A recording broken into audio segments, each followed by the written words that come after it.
हरियाणा में चौटाला परिवार की एकजुटता को लेकर लगातार सवाल खड़े हो रहे हैं।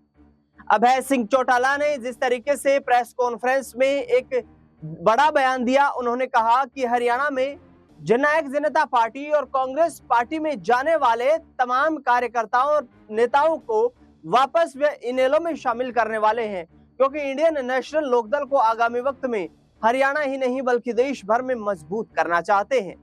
दरअसल इसको लेकर फिर सवाल ये उठा कि क्या जननायक जनता पार्टी का विलय यहाँ पर इनेलो में होगा? क्या इंडियन नेशनल लोकदल और जननायक जनता पार्टी अलग अलग पार्टियां रहते हुए एक साथ चुनाव लड़ेंगी, गठबंधन करेंगे? इस पर क्या रणनीतियां बनाएंगे? इसको लेकर अभय चौटाला ने कहा कि हम आने वाले वक्त में विचार करेंगे और जेजेपी के साथ भी बैठकर इस बारे में चर्चा की जाएगी।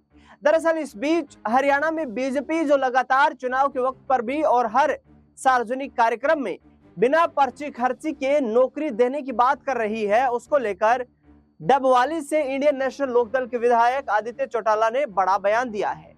आदित्य चौटाला ने कहा है कि जो भारतीय जनता पार्टी यहां पर साफ तौर पर यह कह रही है कि हम हरियाणा में बिना पर्ची खर्ची के नौकरियां दे रहे हैं, उनके नेता हमारे दरवाजे पर बड़ी बड़ी लिस्ट लेकर नौकरी लगवाने के लिए बैठे रहते थे।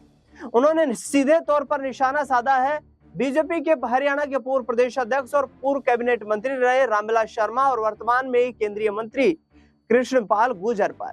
दोनों नेताओं पर निशाना साधते हुए आदित्य चौटाला ने कहा कि इंडियन नेशनल लोकदल के साथ भारतीय जनता पार्टी संगठन में हमेशा यहाँ पर गठबंधन में सहयोगी रही है।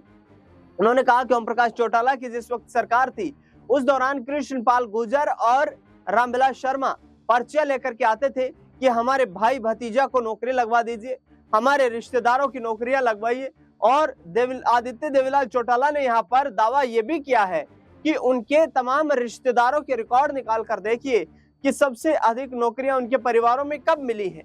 उन्होंने कहा कि जो बीजेपी ये दावा कर रही है, ये बिल्कुल झूठा दावा है।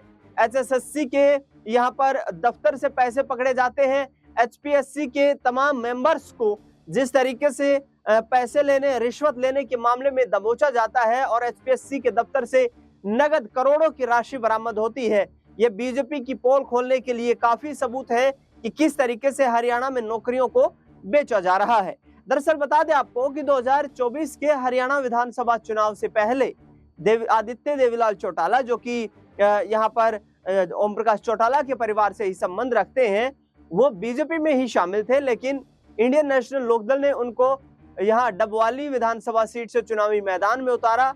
नतीजा ये हुआ कि उन्होंने अपने भतीजे दिग्विजय सिंह चौटाला को डबवाली से चुनावी मैदान में हरा दिया।